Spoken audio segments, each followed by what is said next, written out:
नीलम रेसिपीमध्ये तुमचं खूप खूप स्वागत। मी आज बनवणार आहे आलू पराठा।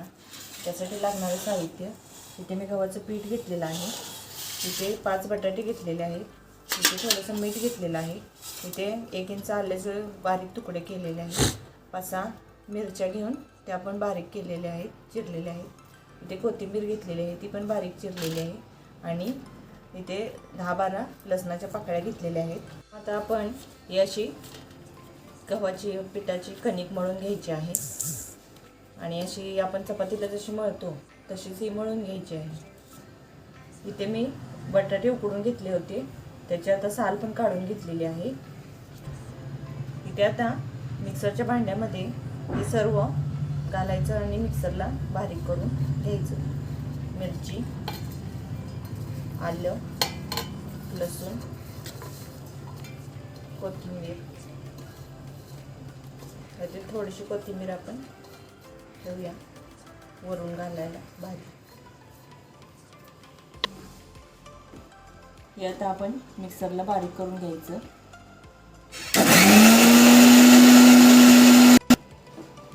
हे बघा, आता आपलं मिश्रण तयार झालेलं आहे। याचं एकदम बारीक करून घ्यायचं आहे। हे आता आपण बटाटे खिसून घ्यायचे आहेत।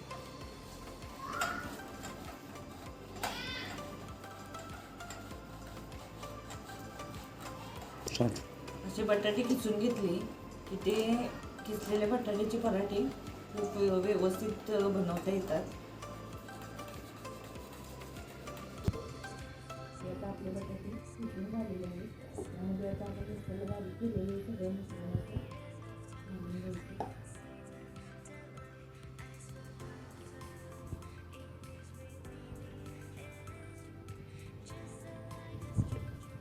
त्यामध्ये आता आपण थोडंसं मीठ घालून घ्यायचं थोडं, आणि थोडीशी कोथिंबीर ठेवलेली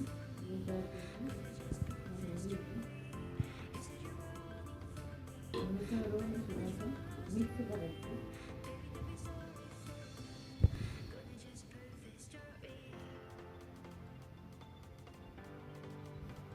सर्व मिश्रणाचं आपण एकत्र करून घ्यायचं। मीठ टाकून घालायचं, लागत असेल तर आणखी थोडंसं मीठ घातलं तरी चालतं। आता आपलं मिश्रण तयार झालेलं आहे। आता कणकेचा गोळा करून घ्यायचा, त्यामध्ये आता आपण हे असं मिश्रण भरून घ्यायचं। आपण जसं पुरणपोळी करतो तसंच करायचं। त्या गोळ्यामध्ये हे आपण जे मिश्रण केलेलं आहे तयार, ते ह्या गोळ्यामध्ये असं घालायचं।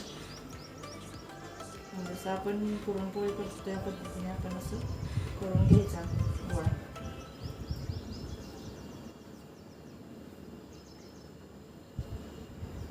एका बाजूला तवा तापत ठेवलेला आहे,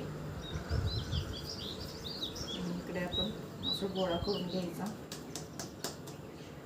आणि थोडंसं तेल घ्यायचं, तेला पोळपाटाला लावायचं आणि जरा तेल लावून असं लाटून घ्यायचं। जरी आपण पीठ लावून पिठावरती जरी लाटलं तरी चालेल,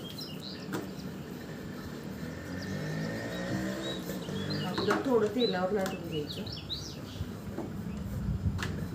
तुम्हाला जसं आवडत असेल तसं तुम्ही लाटू शकता, पिठावर सुद्धा किंवा तेलावर सुद्धा।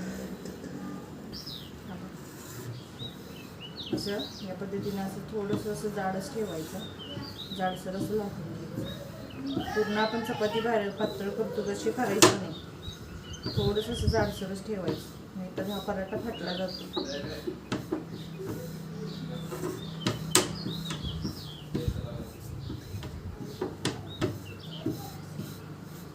हा आता आपला पराठा तयार झालेला आहे।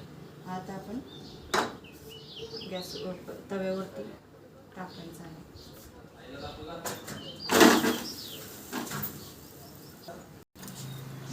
हे बघा, आता आपला पराठा भाजत आहे।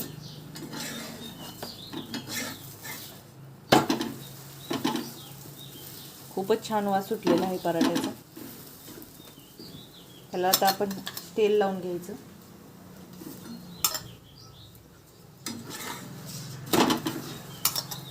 जशी आपण चपाती भाजतो, पोळी भाजतो तसंच भाजायचं.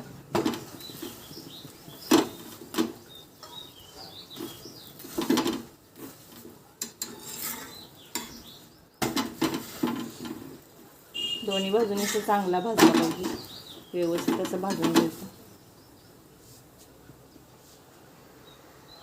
आपला चांगला भाजलेला आहे पराठा. आता हा आपण ताटामध्ये ठेवूया. आता आपला आलू पराठा तयार झालेला आहे. धन्यवाद.